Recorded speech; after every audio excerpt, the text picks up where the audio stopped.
Dituliskan kesepakatan apa yang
Apa yang kau tulis?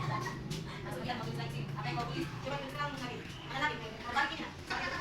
Kesepakatan kelas yang anak-anak sudah buat kan? Nah sekarang kesepakatan kelas ini kita kamu sudah tahu dan tidak bisa dilanggar ya? Jadi kesepakatan yang pertama ini bagaimana? Setuju? Setuju? Setuju dengan kesepakatan kelas kita? Kita pelajar Pancasila, ayo kita jaga untuk Indonesia. Bismillahirrahmanirrahim. Assalamualaikum warahmatullahi wabarakatuh. Yang saya hormati Bapak Ibu Guru Staf Dewan Guru SDN 9 Sumatera Timur. Yang saya hormati Ibu Guru Bunda PAUD dari PAUD Bougainville yang saya hormati, yang bisa hadir pada kesempatan kali. Puji syukur kita panjatkan kehadiran Allah Subhanahu wa taala karena kita masih diberi nikmat kesehatan dan nikmat kesempatan sehingga kita masih bisa berkumpul di tempat ini dalam rangka sosialisasi menyebarkan pemahaman dan pengalaman penerapan budaya positif di sekolah kita masing-masing. Terima kasih atas kedatangannya. Selamat datang guru hebat. Mari berkolaborasi, belajar bersama, berbagi pengalaman dan saling mendukung demi mewujudkan disiplin positif di sekolah yang kita cintai. Bapak Ibu guru yang saya hormati,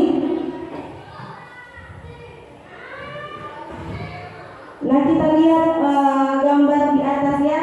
Kita tahu bersama ini adalah Bapak pendidikan kita, Ki Hajar Dewantara.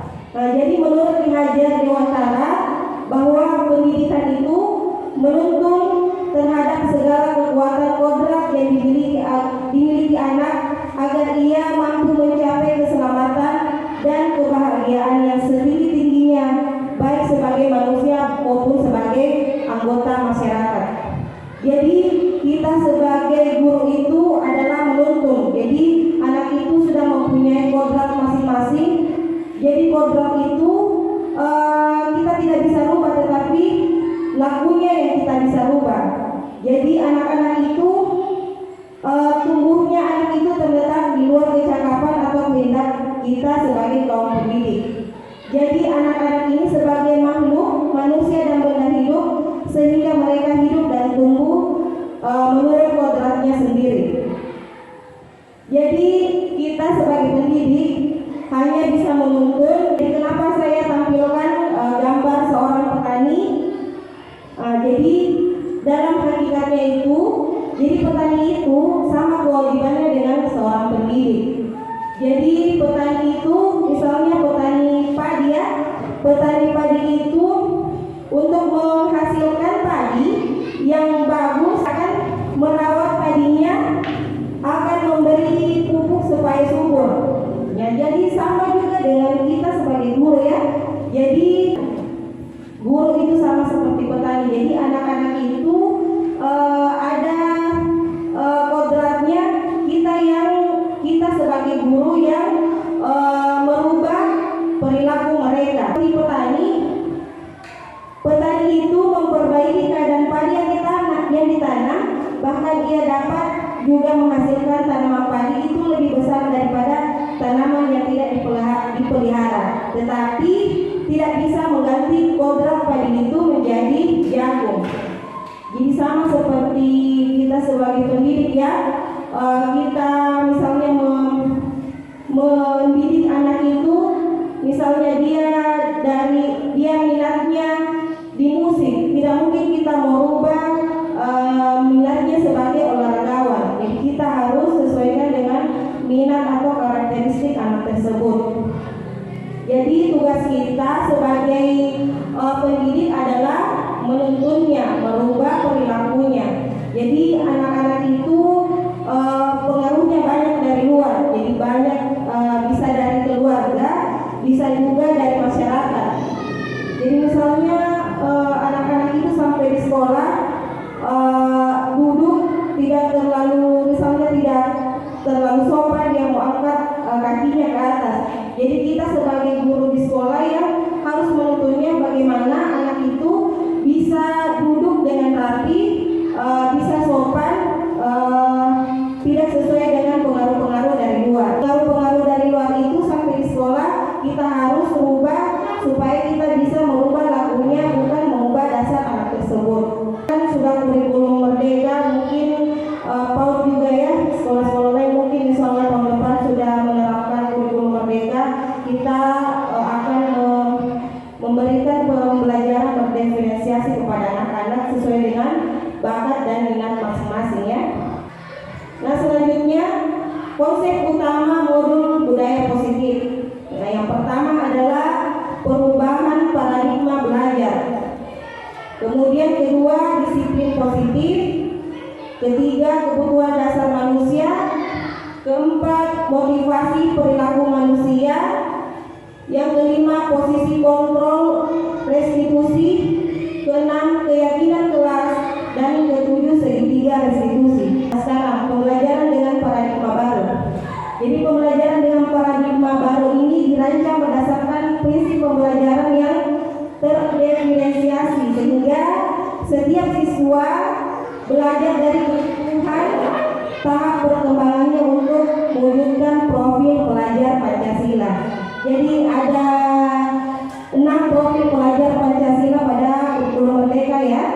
Mandiri, kemudian bernalar kritis, kemudian kreatif, bergotong royong, berkebinekaan global, kemudian beriman dan bertakwa kepada Tuhan Yang Maha Esa. Jadi ada tentang disiplin positif.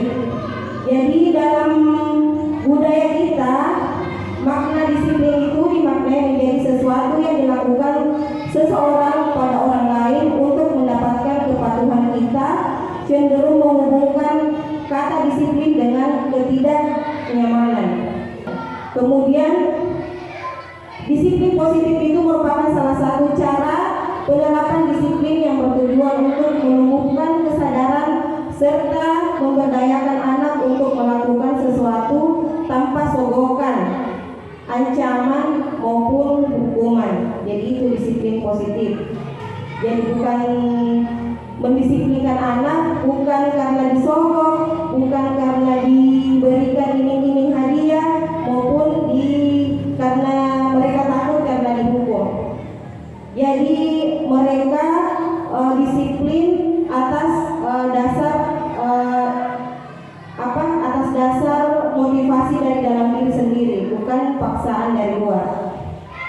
Jadi kita sebagai pendidik, tujuan kita adalah menciptakan anak-anak yang memiliki disiplin diri sehingga mereka bisa berperilaku dengan mengacu pada nilai-nilai kebajikan universal dan memiliki motivasi intrinsik bukan ekstrinsik. Jadi intrinsik itu pengaruh dari dalam diri sendiri, dari dalam diri sendiri. Kalau kita bekerja atau kita melakukan sesuatu atas dasar intrinsik atau dari dalam diri sendiri, maka insya Allah kita akan membuahkan hasil yang lebih baik dibandingkan dengan kita melakukan sesuatu atas dasar paksaan atau atas karena ini mendapatkan imbalan. Begitu juga anak-anak.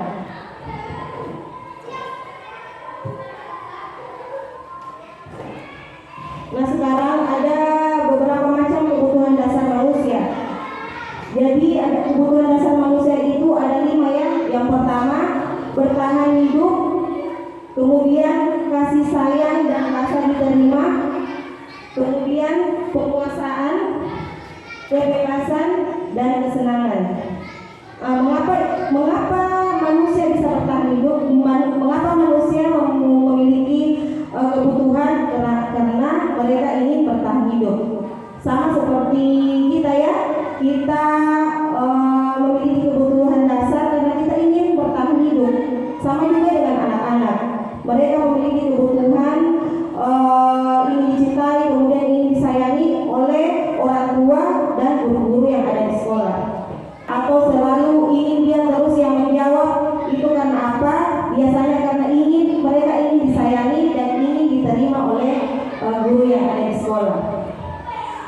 Kemudian penguasaan. Kemudian penguasaan ini biasanya ada anak-anak, misalnya ada kelas 6, biasa sering ke kelas-kelas lain, misalnya kamu tidak, kalau tidak berikan saya misalnya pulpen atau buku, saya akan pukul kamu. Biasanya anak-anak yang siswa yang kelasnya lebih tinggi itu biasanya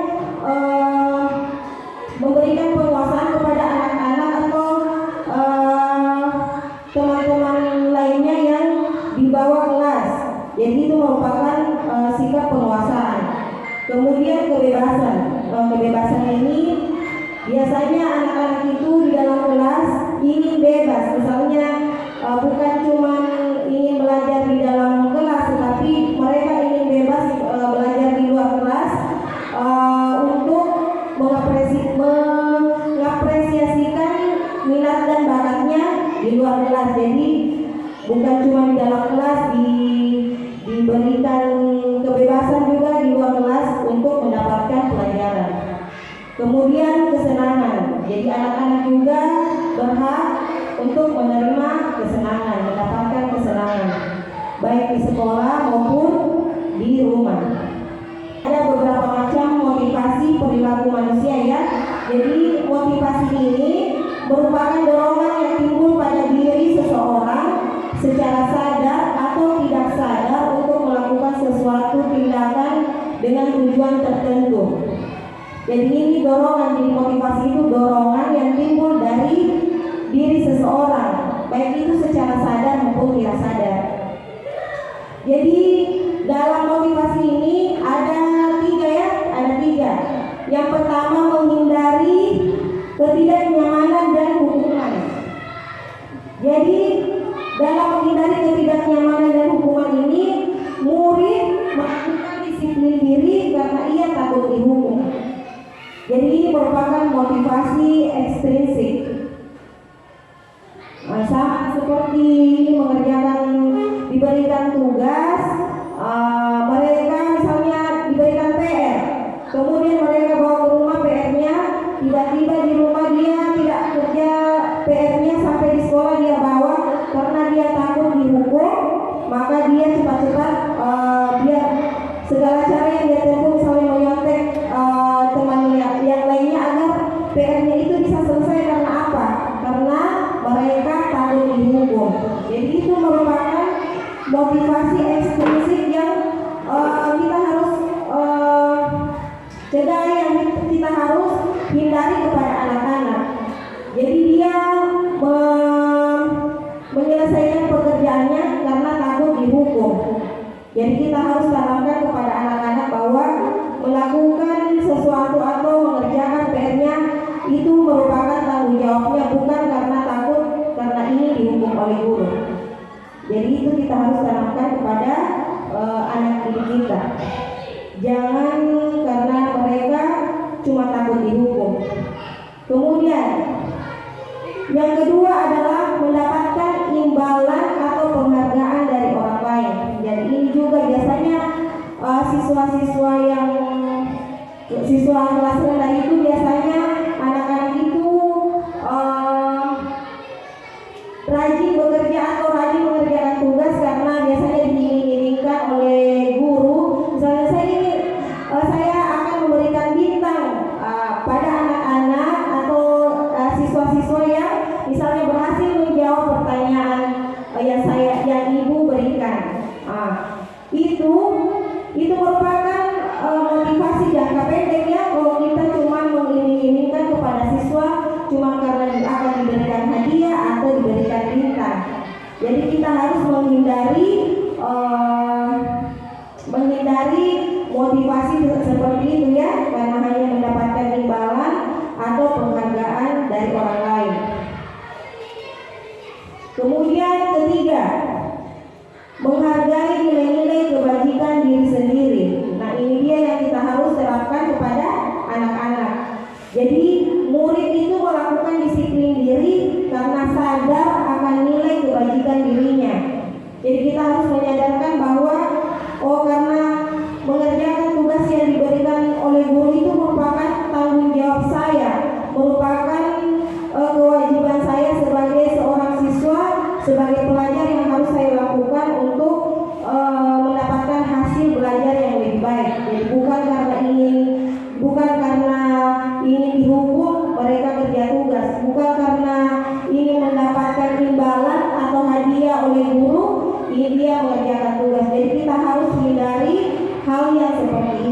Jadi kita harus tumbuhkan disiplin positif atau kebajikan diri sendiri.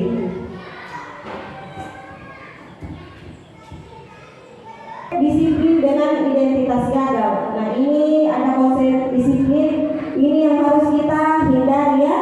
Ini akan menumbuhkan disiplin positif yang akan mengalami kegagalan kepada kita sebagai guru untuk mendisiplinkan siswa. Jadi ini yang harus kita hindari. Yang pertama adalah hukuman. Nah, hukuman yang kita berikan kepada siswa akan menyakitkan. Yang pertama menyakitkan, kemudian membuat siswa tersebut menjadi tidak nyaman. Misalnya ada siswa yang misalnya terlambat, kemudian dia disuruh berdiri di misalnya di lapangan sampai jam misalnya 2 jam sambil menghormat kepada bendera. Itu merupakan tindakan yang tidak nyaman. Mengapa? Karena anak tersebut bisa saja malu kepada teman-temannya. Jadi itu yang kita harus hindari ya sekarang. Jadi saya juga lalu sebelum saya mendapatkan pelajaran tentang disiplin positif ini, saya pernah melakukan hal seperti itu, memberikan hukuman kepada siswa, dan akhirnya hukuman itu membuat siswa merasa tidak nyaman, kemudian merasa anak itu tertekan. Jadi disinilah kita sama-sama belajar, bukan karena saya misalnya sudah ini, tapi saya cuma berbagi pengalaman dan kita sama-sama bisa melakukan di sekolah masing-masing. Jadi pembentukan disiplin positif itu sudah tidak dihukum dengan penghargaan, tetapi kita harus memberikan motivasi dari dalam diri murid itu sendiri. Jadi sama dengan kita ya, kita pasti misalnya ke sekolah atas dasar motivasi dari dalam diri sendiri tanpa ada misalnya paksaan atau pengaruh dari luar, ikhlas, maka pekerjaan yang kita geluti itu akan kita senangi dan akan berbuah dengan hasil yang baik. Karena apa? Karena bukan paksaan dari luar atau bukan karena penghargaan atau mendapatkan imbalan. Jadi memang kita harus dari dalam diri sendiri, motivasi dari dalam diri sendiri. Jadi bukan cuma untuk siswa, yang kita juga sebagai pendidik itu yang kita harus tanamkan agar kita bisa menjadi pendidik-pendidik yang bisa menjadi teladan bagi siswa kita. Kemudian hukuman ini bisa menjadikan murid menjadi takut juga, takut pada kita juga ya. Karena mengapa? Karena ibu sudah ada nih, pasti dia sudah mau hukum lagi di orang. Mereka sudah menjadi takut sama kita. Itu yang kita harus hindari. Jadi saat kita bukan cuma teman-teman saya juga merasa salah selama ini memberikan hukuman kepada siswa. Jadi kita melalui sosialisasi ini atau disiplin ini memberikan pemahaman kepada teman-teman bagaimana kita mendisiplinkan siswa secara positif. Kemudian yang keempat, hukuman itu membuat siswa merasa terpaksa.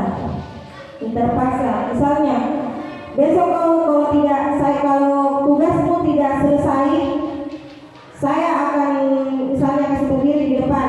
Jadi mereka akan merasa terpaksa mengerjakan tugas yang diberikan.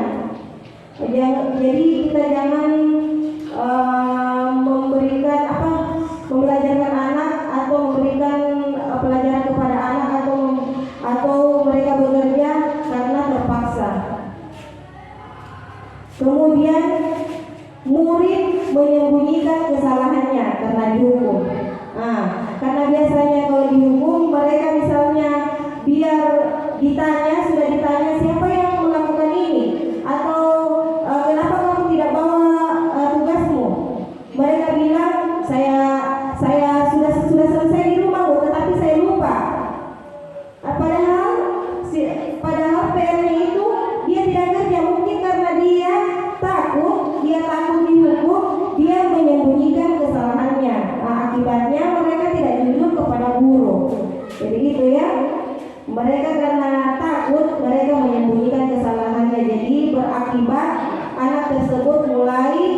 dan jujur lagi kepada guru. Nah, sekarang yang terakhir, hukuman itu menjadikan murid menjadi rendah diri. Misalnya, saya selalu dihukum oleh guru karena tidak tahu. Saya sudah tidak mau belajar lagi ya, karena biasa misalnya bekerja, tetap saya mau dihukum karena ibu selalu menghukum saya kalau tidak selesai. Itu murid menjadi rendah diri atau menjadi bahwa apa yang mereka apa yang ada pada dirinya itu sudah tidak berharga lagi karena mereka selalu dihukum atau tidak nyaman dengan dirinya sendiri. Jadi sudah tidak percaya diri lagi ya, Sudah kemudian ini hukuman tentang hukumannya. Sekarang penghargaan. Nah, penghargaan ini kan biasa kita lakukan kepada murid-murid ya. Misalnya anak-anakku, misalnya kalau ada yang bisa menjawab pertanyaan ibu akan berikan permen. Nah, itu anak-anak dia suka kan, mereka berlomba-lomba ini menjawab pertanyaan. Setiba mereka tidak ada penghargaan atau mereka misalnya tidak dikasih bintang, mereka sudah tidak mau lagi misalnya mengerjakan tugas atau menjawab pertanyaan. Mengapa? Karena dia mau karena cuma diberikan penghargaan. Jadi penghargaan ini kenapa? Karena tidak efektif. Mengapa tidak efektif? Karena penghargaan itu merupakan motivasi cuma jangka pendek, bukan jangka panjang. Sudah tidak ada lagi bintang yang diberikan, sudah tidak ada lagi hadiah yang diberikan, dia sudah tidak mau lagi. Jadi kita jangan, misalnya bisa sih, tetapi jangan berulang-ulang karena itu merupakan motivasi jangka pendek, bukan jangka panjang. Jadi kalau misalnya kita sudah tidak kasih hadiah lagi, mereka juga sudah tidak mau kerjakan tugas atau tidak mau menjawab pertanyaan, begitu ya. Kemudian yang kedua, efeknya bisa merusak hubungan atau sifat iri. Sifat iri. Misalnya cuma anak-anak yang misalnya bisa dalam hal akademik, saya ibu yang menjawab, dia terus saya yang mendapat hadiah. Maka yang lainnya akan iri kepada temannya yang mendapatkan penghargaan terus. Misalnya Dimas selalu Dimas yang menjawab, selalu Dimas yang mengangkat tangan atau maju ke depan. Selalu juga guru bilang bagus Dimas, bagus misalnya Maryam. Yang lain sudah merasa terkucilkan. Mengapa? Karena cuma dia terus ya diberikan penghargaan berupa misalnya acungan jempol atau diberikan penghargaan misalnya diberikan bintang. Jadi bisa menimbulkan sifat iri ya oleh teman-teman. Kemudian penghargaan itu bisa mematikan kreativitas. Misalnya ada anak-anak misalnya Terain. Saya kasih contoh saja yang ada di sekolah ini. Misalnya Rain itu pintar menyanyi. Yang lain ada yang pintar misalnya puisi. Cuma karena kita selalu merujuk pada Rain ini yang tahu menyanyi, kita sudah tidak perhatikan yang tahu puisi atau yang tahu misalnya menghafal surah-surah pendek. Sedangkan yang lainnya tidak. Itu akan mematikan kreativitas siswa. Mengapa? Karena kita cuma menghargai orang, misalnya siswa yang lebih misalnya dalam bidang musik, kita sudah tidak memberikan penghargaan kepada anak-anak yang lain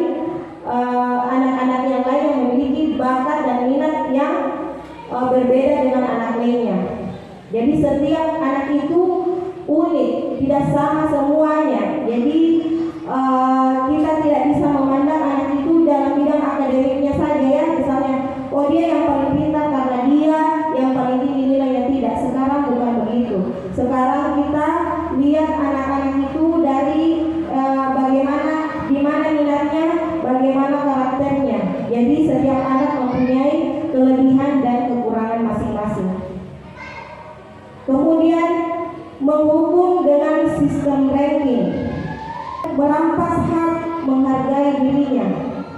Jadi kita kayak merampas haknya anak-anak untuk menghargai dirinya sendiri. Padahal anak itu mempunyai kelebihan masing-masing. Jadi penghargaan kepada anak-anak yang misalnya cuma suka menjawab terus, itu kan yang selalu kita, oh bagus, kamu pintar. Sedangkan yang lain misalnya yang tidak tahu, misalnya matematika, misalnya cuma tahu di bidang olahraga, kita sudah tidak pernah berikan penghargaan kepada dia. Karena kenapa?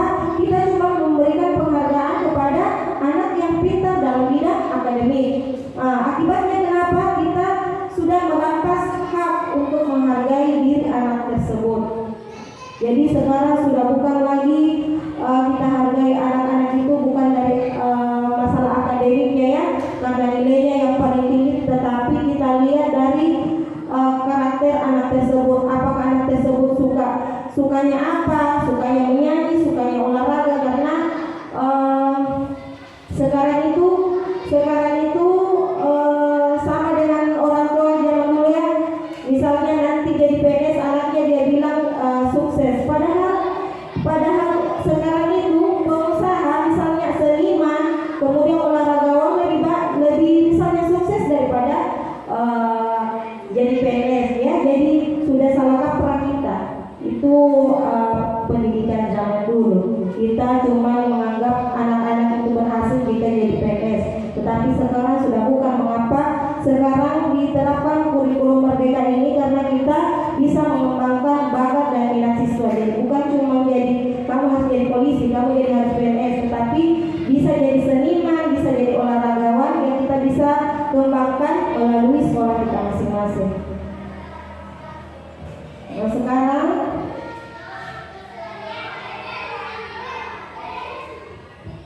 konsep disiplin dengan identitas sukses. Jadi ini konsep disiplin dengan identitas sukses. Yang tadi kan dengan identitas kegagalan itu gagal kita kalau kita menghukum dengan diberikan penghargaan. Jadi ini konsep disiplin dengan identitas sukses, ada konsekuensi. Jadi ada penguatan jangka pendek.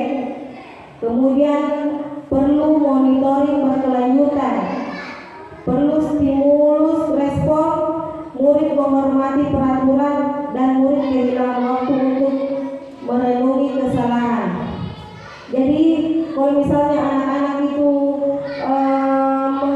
tidak melakukan disiplin positif atau dia misalnya melanggar kesepakatan kelas, maka kita berikan penguatan jangka pendek. Lain kali jangan begitu lagi ya, jangan begitu, karena kita sudah sepakati bahwa misalnya setiap hari Senin kita harus memakai seragam putih merah, jangan pakai seragam PMR, karena kita sudah sepakati bersama. Maka kita berikan penguatan kepada siswa kita, jangan mengulang lagi kedua kalinya. Kemudian perlu monitoring berkelanjutan. Jadi jangan cuma sampai di situ, besoknya lagi kita lihat anak itu masih melakukan hal yang sama. Kalau misalnya masih melakukan hal yang sama, kita berikan lagi arahan. Kenapa kemarin kamu sudah diberikan bimbingan oleh guru, kenapa kamu masih mengulang nak? Jadi itu diberikan di monitoring secara berkelanjutan. Jangan cuma sekali kamu tidak memakai baju seragam, besoknya kita sudah hiraukan, kita sudah tidak perhatikan anak itu. Sebaiknya kita lihat lagi besoknya apakah dia masih melakukan hal yang sama atau sudah tidak berulang lagi.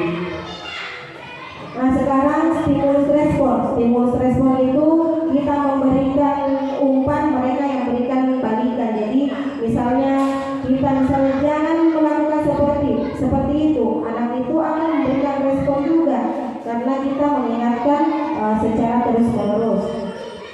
Kemudian murid akan menghormati peraturan. Jadi jika ada konsekuensi itu, murid itu akan menghormati aturan yang kita buat.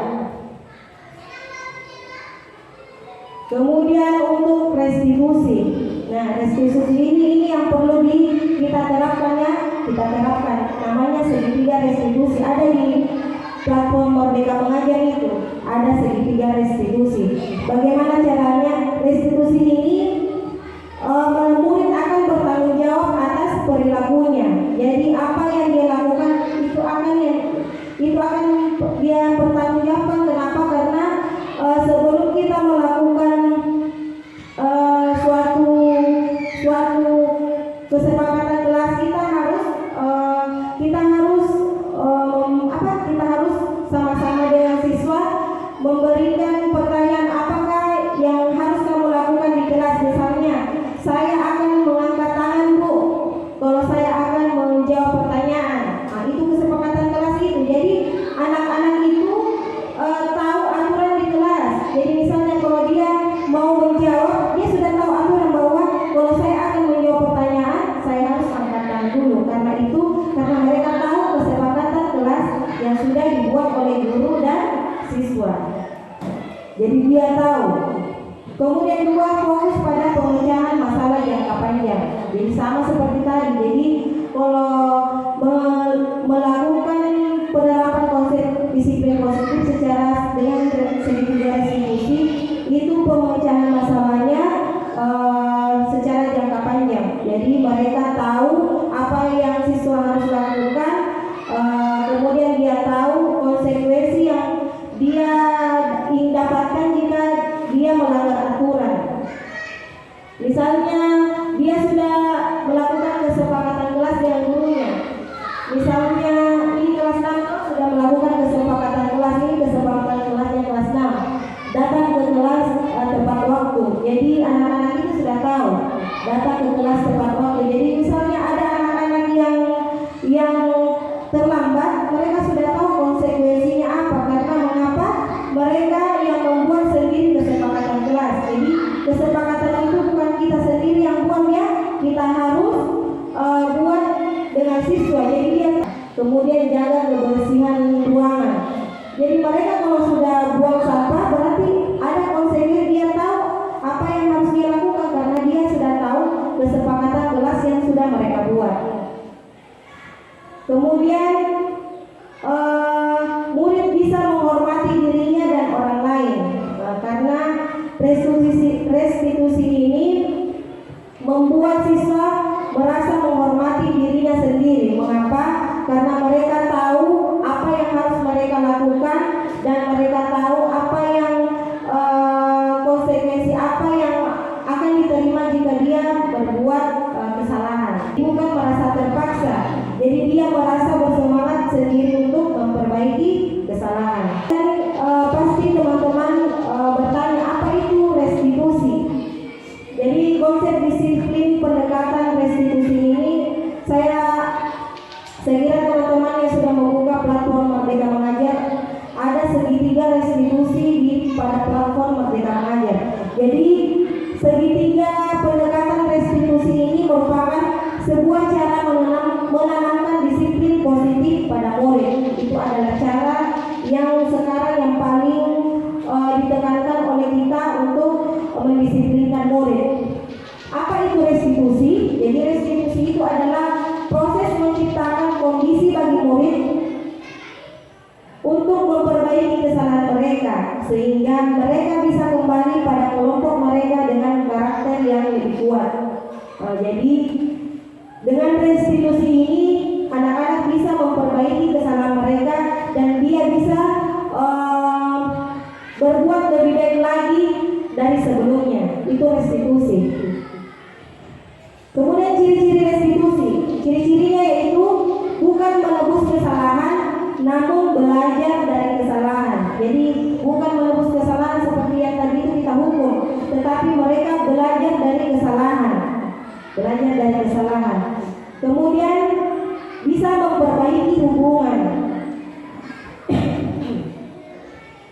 Selanjutnya tawaran bukan paksaan. Seperti tadi ya, mereka berbuat atau mengerjakan tugas karena paksaan. Itu bukan paksaan, tetapi itu adalah tawaran. Kemudian menuntun untuk melihat ke dalam diri. Jadi mereka menuntun untuk melihat ke dalam diri. Mereka sadar akan perbuatan yang mereka lakukan. Jadi sadar, bukan mereka sadar sendiri, bukan karena pengaruh dari luar.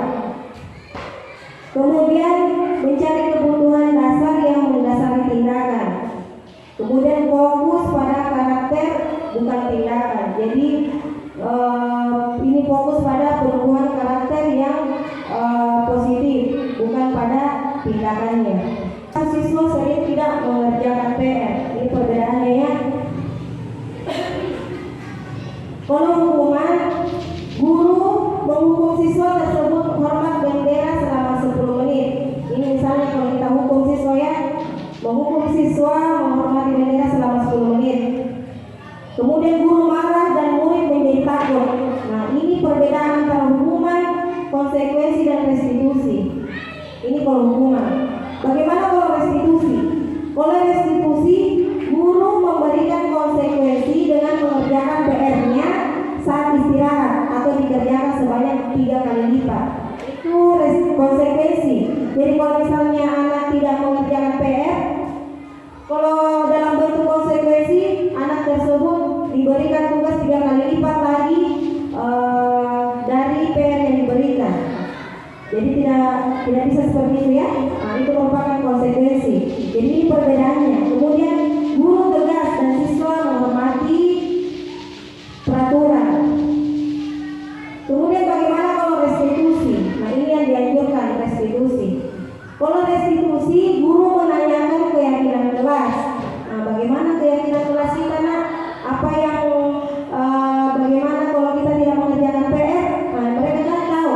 Oh iya Bu, kita harus bertanggung jawab melakukan mengerjakan tugas. Nah, itu kan sudah dia tahu apa kesepakatan kelasnya. Jadi menanyakan keyakinan kelas dan membantu siswa menyelesaikan masalahnya. Kemudian guru terbuka dan siswa menghormati dirinya dan orang lain. Nah, jadi kalau restitusi itu guru terbuka. Kenapa kamu tidak kerja PR? Nah, anak-anak ini harusnya kita berikan ini secara saya ketiduran tadi malam Bu karena menonton televisi misalnya. Anak-anak itu akan terbuka kepada kita mengapa mereka tidak mengerjakan PR. Jadi ini dia perbedaan antara hukuman, konsekuensi dan restitusi. Jadi tidak sama. Hukuman beda dengan konsekuensi, beda juga dengan restitusi. Yang harus kita terapkan sekarang adalah restitusi. Posisi kontrol restitusi. Yang pertama penghukum. Jadi ada 5 posisi kontrol restitusi. Posisi kontrol restitusi ada 5. Yang pertama sebagai penghukum. Ini ada yang dijewer telinganya. Kemudian pembuat rasa bersalah. Pembuat rasa bersalah itu bilang, kamu memang anak misalnya tidak tahu dari kemarin kamu tidak mengerjakan tugas, kamu memang tidak tahu. Nah, anak itu sudah merasa bersalah, sudah kayak direndahkan begitu. Kamu tidak mendengar, kamu tidak tahu. Itu pembuat rasa bersalah itu. Nah, kemudian yang ketiga posisi sebagai teman. Nah, jadi kita bisa memposisikan diri sebagai teman kepada anak kita. Kemudian sebagai pemantau, itu seperti tadi sebagai pemantau. Jadi kalau misalnya dia berbuat kesalahan, kita berikan dulu, kita tanya dulu apa penyebabnya, jangan langsung dihukum. Dan kita lihat lagi apakah besoknya itu dia perbaiki lagi kesalahannya. Jadi kita harus pantau terus. Kemudian posisi manajer, ini sebagai manajer ini yang paling dianjurkan sebagai kita sebagai guru, sebagai manajer. Jadi memberikan menumbuhkan disiplin positif harus dengan posisi sebagai manajer. Kenapa 5 posisi kontrol? Ini ada kasus siswa membuang sampah sembarangan. Kalau penghukum, biasanya kalau kita sebagai guru sebagai penghukum, mereka akan melakukan patuhi aturan sekolah, lalu berdiri di depan kelas sambil memegang sampah itu. Nah, itu biasa kalau kita sebagai penghukum. Jadi kalau ada yang buang sampah, kita suruh anak itu di depan kelas sambil memegang sampah itu. Nah, itu itu tidak dianjurkan sebagai penghukum. Kemudian pembuat rasa bersalah. Pembuat rasa bersalah ini misalnya, berapa kali ibu guru memberitahu kamu, ibu guru kecewa sama kamu. Nah, anak-anak merasa menjadi bersalah.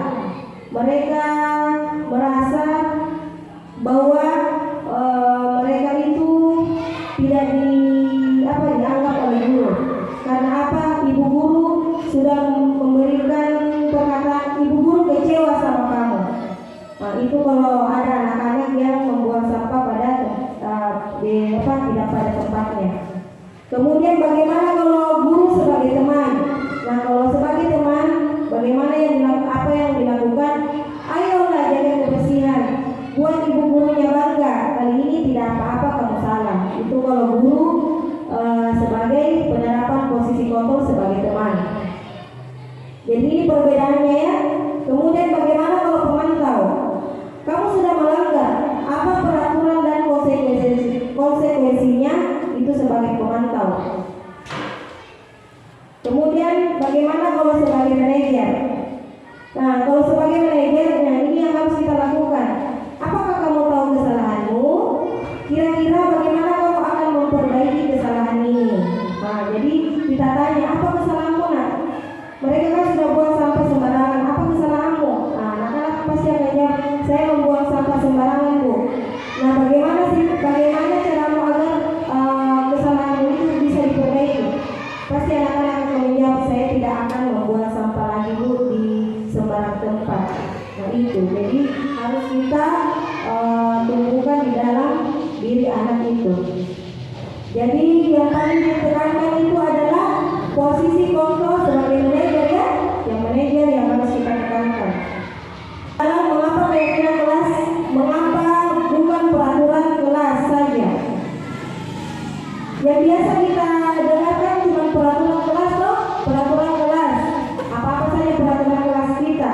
Nah, mengapa bukan peraturan kelas? Mengapa harus keyakinan kelas?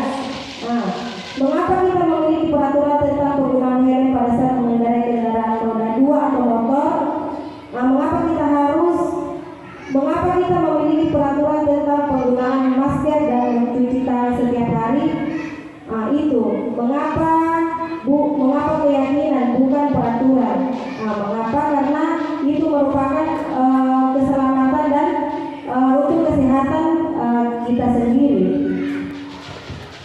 Keyakinan kelas yang ada pada SDN 11 Sumatera Timur yang sudah saya sepakati dengan siswa kelas 6 yang sudah diterapkan.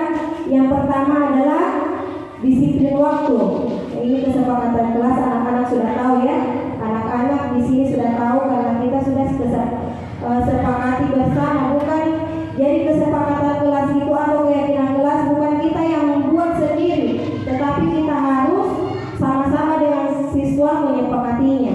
Yang pertama disiplin waktu, yang kedua belajar dengan antusias, semangat dan percaya diri, yang ketiga saling menjaga kebersihan dan keindahan, keempat bertanggung jawab, 5 saling bekerja sama dan membantu, 6 menghargai guru atau teman yang sedang berbicara, 7 selalu menerapkan 5S, senyum, sapa, salam, sopan santun, 8 gemar membaca dan menulis sebagai budaya literasi.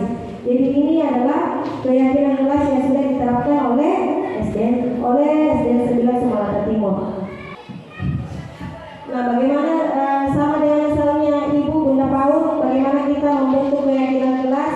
Jadi kalau keyakinan kelas itu lebih abstrak dari peraturan, lebih nyata dari peraturan. Kemudian berupa pernyataan yang universal. Universal itu semua sama-sama orang menyepakati, bukan cuma misalnya Bunda, tetapi sama-sama dengan siswa.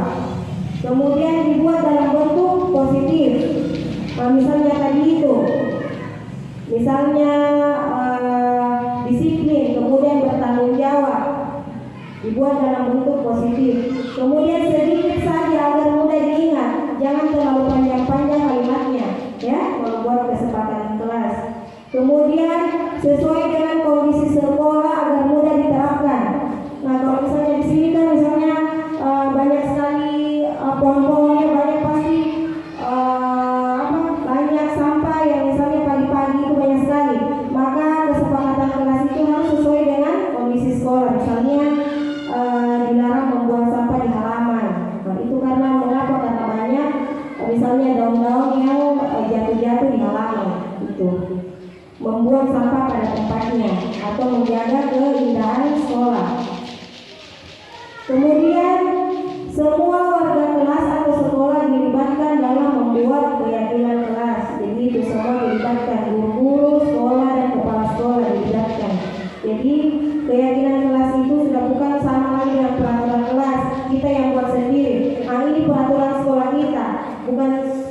begitu lagi. Jadi kita buat sama-sama.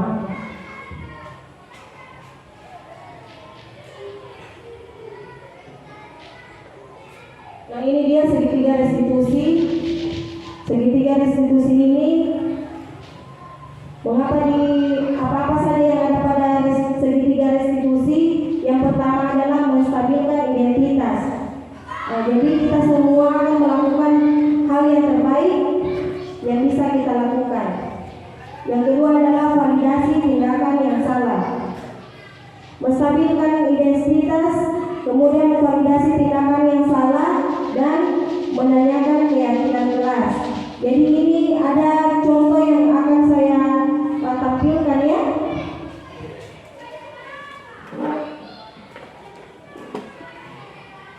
Nah, ini ada video yang sudah saya sudah ini ke peserta didik. Coba kita perhatikan bersama-sama. Ini tentang penerapan segitiga restitusi.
Nah, teman-teman, jadi itu tadi merupakan yang sudah saya terapkan.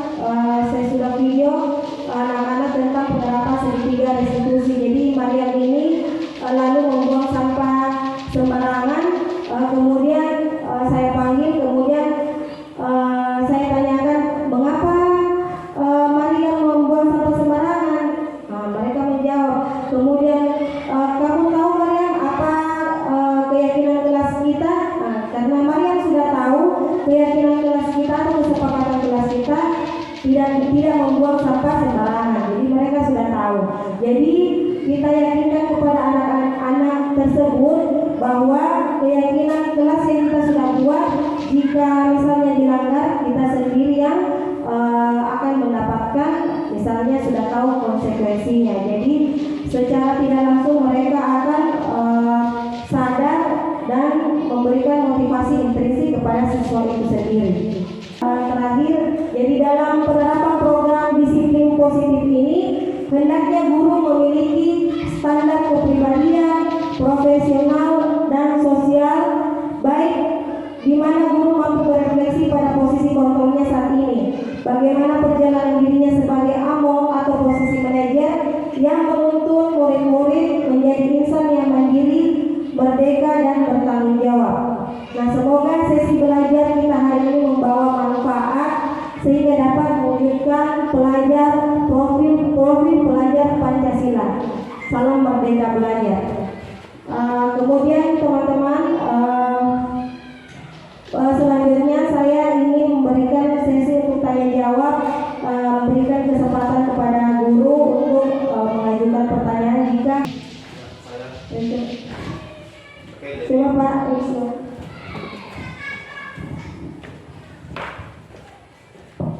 Ya, terima kasih atas kesempatan yang diberikan kepada saya. Untuk pertanyaan saya, apakah siswa ketika diberi hukuman, apakah bisa dengan memberikan hadiah, baik itu berupa uang. Terima kasih. Ya, terima kasih Mbak Ibu Cik. Ya, terima kasih atas kesempatan. Saya ingin bertanya, apa bedanya kesepakatan kelas dengan kesepakatan sekolah? Terima kasih. Ya, terima kasih atas pertanyaan yang diberikan. Saya mencoba menjawab pertanyaan dari Pak Ismail. Apa kita bisa memberikan penghargaan atau imbalan kepada siswa untuk mendisiplinkan siswa?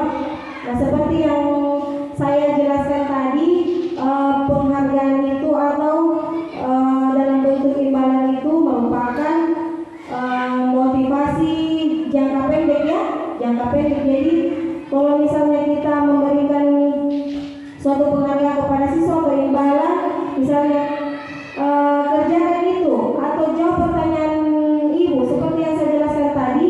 Jika kita cuma mengiming-imingkan imbalan, maka itu anak-anak akan cuma terpaksa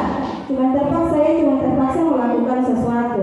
Jadi bukan termasuk motivasi jangka panjang. Jadi pendisiplinan murid itu cuma sekedar saja. Jadi bukan kalau sudah tidak ada lagi imbalan atau sudah tidak ada lagi hadiah, mereka sudah tidak akan lagi melakukan kegiatan yang diberikan oleh guru atau mengerjakan tugas yang diberikan oleh guru. Bagaimana, Pak? Terima kasih atas jawabannya. Ya, terima kasih. Nah, sekarang pertanyaan dari Ibu Agustin Ibrahim, apa bedanya kesepakatan kelas dengan peraturan sekolah, ya? Nah, seperti yang saya jelaskan tadi, kalau peraturan sekolah itu cuma sekolah sendiri yang buat, kemudian mereka akan misalnya pajang di depan kelas atau di depan sekolah atau di kelas, itu peraturan sekolah, tanpa murid tahu apa peraturan kita itu. Jadi cuma dibuat oleh sekolah sendiri atau guru sendiri. Nah, beda dengan keyakinan kelas. Nah, kalau keyakinan kelas atau kesepakatan kelas itu sifatnya universal, kemudian abstrak, dan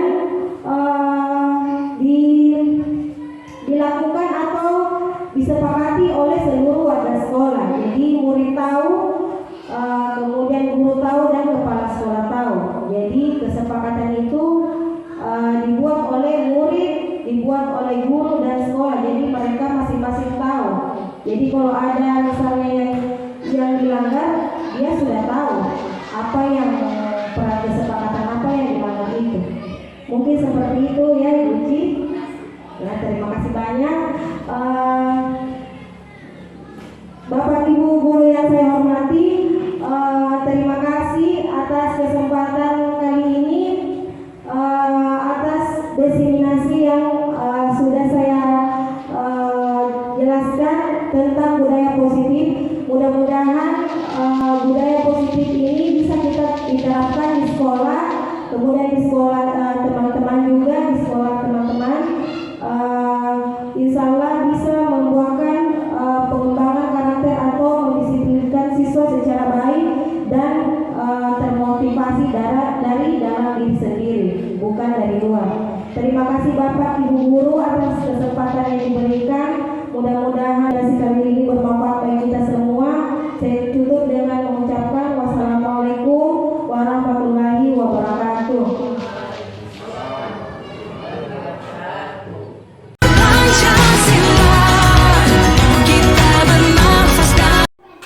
Assalamualaikum warahmatullahi wabarakatuh. Perkenalkan, nama saya Agustin Ibrahim, rekan sejawat dari Ibu Hasriani.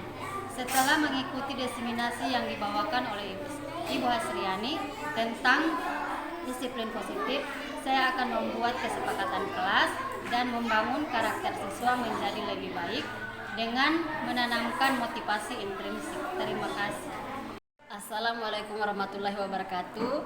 Perkenalkan, nama saya Nur Laila Wahab, rekan sejawat dari Ibu Hasriani. Setelah mengikuti diseminasi tentang budaya positif yang dibawakan oleh Ibu Hasriani, saya sadar bahwa mendisiplinkan siswa dengan cara menghukum adalah tidak efektif. Kita harus memiliki posisi kontrol sebagai manajer untuk mengembalikan karakter siswa menjadi lebih baik. Terima kasih.